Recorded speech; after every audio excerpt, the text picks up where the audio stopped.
काय मग मैत्रिणींनो, एवढं छानपैकी हिरवगार दिसणारा पराठा तुम्ही कधी खाल्ला आहे का हो? नाही ना. चला तर कसला आहे बघूया आपण. ते इथे मी ना 1 चमचा ओवा, 1 चमचा जिरे, थोड्याशा हिरव्या मिरच्या आणि आलं लसूण असं घेतलेलं आहे. आणि इथं छान मेथी आहे ना आपण निवडून घेतलेलं आहे, स्वच्छ धुवूनसुद्धा घेतलेलं आहे. तर आता हे जे आहे ना लसूण, हिरवी मिरची, हे आलं, जिरे, ओवा सगळं छानपैकी मिक्सरमधून एक फेरे देऊन घ्यायचं आहे. आणि त्याच्यानंतर ना आपण आहे ना मेथी त्याच्यात ॲड करणार आहोत. आणि मेथीत आहे ना थोडंसं पाणी ॲड करायचं आहे आणि छानपैकी फिरवून घ्यायचं. हे पहा किती सुंदर असा कलर पण दिसतोय, भन्नाट असा हिरवागार कलर दिसतोय ना. मेथी न खाणारे आहे ना सहज खाणार. या पद्धतीने जर काहीतरी वेगळं बनवून दिलं ना तर नक्कीच खातात बरं का. आणि थंडीचं सीझन चालू येतात, मग ही मेथी गेलीच पाहिजे ना शरीरात. त्याच्यासाठी ना आपण हे वेगळं काहीतरी ट्राय केलेलं आहे.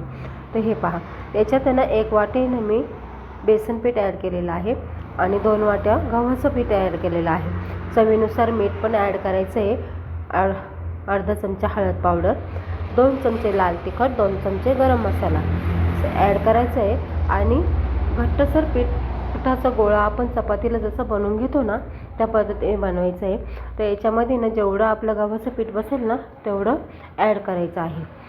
हे पहा छानपैकी असं घट्टसर गोळा झालेला आहे. आता याचे आहे ना आपण आहे ना चपातीसारखे लाटून घेणार आहोत. हे पहा या पद्धतीने लाटून घ्यायचं आहे. असं छोट्या छोट्या रेसिपी पाहण्यासाठी आहे ना चॅनलला नक्की फॉलो, लाईक, शेअर, कमेंट करायला अजिबात विसरू नका. आणि हो, ज्या ताई दादांनी आत्तापर्यंत मला फॉलो केलेलं आहे, लाईक, शेअर, कमेंट केलेलं आहे ना त्यांच्या अगदी मनापासून धन्यवाद. हे पहा ह्या पद्धतीने आपण बनवून घ्यायचं आहे. आणि मिरचीचा ठेचा किंवा दही किंवा एखाद्या आवडीची भाजी केली तर त्याच्यासंगसुद्धा एकदम छान 1 नंबर चवीला लागतात बरं का.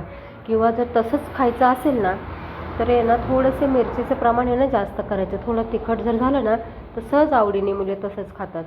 तर हे पहा ह्या पद्धतीने आपण लाटून पण घेतलेलं आहे छानपैकी. दोन्ही साईडनी ना तेल, तूप, बटर तुम्हाला जे लागेल त्या पद्धतीने तुम्ही ते त्याच्यावर ॲड करून ना छानपैकी दोन्ही साईडनी भाजून घ्यायचं आहे.